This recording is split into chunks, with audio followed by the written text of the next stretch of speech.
decriminalization of many of the penalties and imprisonment, and वो कि अब आपकी अगर imprisonment है भी वो खाली 2 साल तक है और वो भी आप कोर्ट के द्वारा उसको कन्वर्ट कर सकते हैं into a penalty of fine. Direct tax committee की चेयरपर्सन हमारे साथ हैं पल्लवी जी आपसे समझना चाहेंगे टैक्सेस को लेकर के अगर बात करें तो उसमें किस तरह का प्रोविजन किया गया है कि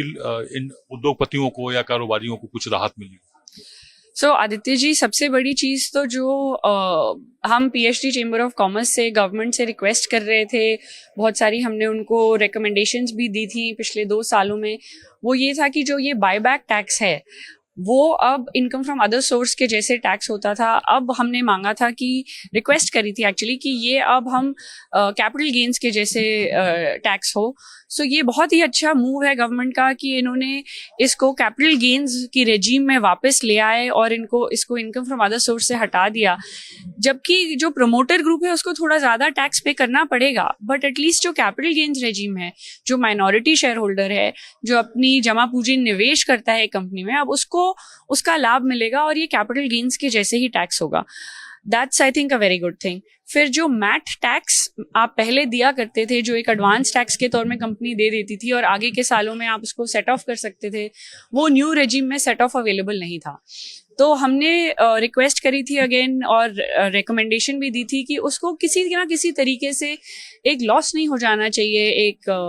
कॉर्पोरेट को। तो वो भी अब आगे जाते हुए उन्होंने 1/4 की deduction in the years to come में दे दी है। That also I think will help in the new regime. That's a good thing. It's no longer a dead loss. तो वो भी बहुत अच्छा किया। दूसरी चीज जो उन्होंने करी है कि decriminalization of many of the penalties and imprisonment, and वो कि अब आपकी अगर imprisonment है भी वो खाली 2 साल तक है और वो भी आप कोर्ट के द्वारा उसको कन्वर्ट कर सकते हैं into a penalty of fine. We must understand कि जो टैक्सेशन लॉ है वो एक फिस्कल लॉ है, वो एक फिस्कल रेजीम है। तो अगर एक फिस्कल लॉ में आप एक क्रिमिनैलिटी लाते हैं थ्रू प्रोसिक्यूशन और जेल जाने का प्रावधान लाते हैं, तो उसमें वो फिस्कैलिटी खत्म हो जाती है और एक क्रिमिनैलिटी आ जाती है। तो इसको खत्म करके उसको वापस फिस्कल के दायरे में जो ऑनरेबल एफएम लाई हैं, वो I think is a very welcome step. दूसरा जो फॉरेन एसेट डिस्क्लोजर है, हमने देखा है कि आज यंग लोग जो बाहर जाते हैं पढ़ने, फिर कुछ साल काम करते हैं, वापस हिंदुस्तान आ जाते हैं, वो कहीं ना कहीं अपने टैक्स रिटर्न्स में भूल जाते हैं या रह जाता है, या वो इतने बिजी होते हैं अपने काम में कि उनको थोड़ा सा पैसा मैंने किसी बैंक अकाउंट में विदेश में छोड़ दिया, या मैं विदेश जब था या थी तब मैंने कोई शेयर्स खरीदे थे, तो वो छोटे छोटे जो इन्वेस्टमेंट्स बाहर रह जाते हैं यंग लोगों के, और we are the largest middle class आदमी के, वो अब जो नॉन एसेट डिस्क्लोजर में पेनल्टी का रिस्क रहता था, एक ब्लैक मनी का डर रहता था, वो अब उन्होंने एक विंडो खोली है कि अगर आपके 5 करोड़ से कम के एसेट हैं जो आप बाहर थे या हैं और आप भूल गए बताना, वो हम आपको एक विंडो देते हैं जिसमें आप बता दीजिए और उसकी पेनल्टी या टैक्स जो बनता है वो भर दीजिए। So I think that's also a very welcome step. जो एक डर का माहौल बन गया था इन ब्लैक मनी, वो इससे काफी हद तक लोगों को बेनिफिट मिलेगा। आपने सारी खासियत तो बता दी, ऐसा क्या रहा जो आप लोग चाह रहे थे या आपने एडवाइस किया हो, गवर्नमेंट ने नहीं माना और वो आप आगे फिर से उनको सलाह देंगे? तो हमारी मांग थी कि ये जो एक सिक्योरिटीज ट्रांजैक्शन टैक्स है जो कि स्टॉक मार्केट में लगा है जब आप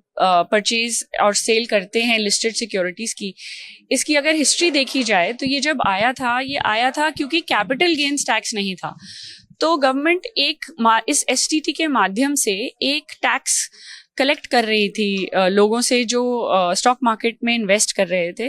बट अब आज के दिन उस एग्जेम्पशन को हटा दिया गया है और अब कैपिटल गेन्स उस खरीद बेच पे लगता है। तो उस हिसाब से जो रीजन था एसटीटी आने का वो चला गया है। तो हम होप और एक्सपेक्ट कर रहे थे कि इस दफा वो एसटीटी हटा दिया जाएगा, जो कि नहीं हुआ है, और कुछ सेक्टर्स में जैसे फ्यूचर एंड ऑप्शंस में इनफैक्ट बढ़ा दिया गया है। सो वो शायद हमारी उम्मीद थी कि चले जाएगा, और हम दोबारा गवर्नमेंट से उम्मीद करेंगे और अगेन रिक्वेस्ट करेंगे कि वो दोबारा देखें उसको। पल्लवी जी, हम कह सकते हैं कि आपने पाया ज़्यादा है इस बजट में और खोया कम है, और उम्मीद है कि अगले बजट में वो सब भी मिल जाएगा जिसके लिए आपने सलाह दी हुई थी। ये थी खास बातचीत हमारी पल्लवी जी से, जिन्होंने स्पष्ट किया हुआ है कि क्या क्या बजट में टैक्सेशन के मामले में आपको सहूलियत मिली हुई है। कैमरा पर्सन आलोक सक्सेना के साथ आदित्य द्विवेदी, भारत एक्सप्रेस, दिल्ली।